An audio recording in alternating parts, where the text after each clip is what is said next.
एक दिन जंगल में एक तोता पेड़ पर बैठा गा रहा था।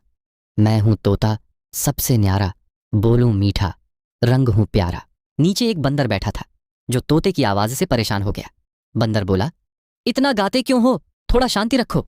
तोता बोला, तुम तो खुद पूरे जंगल में उधम मचाते हो और मुझे चुप करा रहे हो। बंदर को गुस्सा आ गया। उसने सोचा, अब तोते को सबक सिखाना पड़ेगा। अगले दिन बंदर एक पेड़ की शाखा पर केले का छिलका रखाया। तोता उड़कर आया और जैसे ही शाखा पर बैठा, फिस! तोता फिसल गया और नीचे गिरते हुए बोला, अरे रे रे, ये तो गाना गाने से भी खतरनाक है। बंदर हंसते हुए बोला, अब समझ आया ना, हर वक्त उड़ना ठीक नहीं।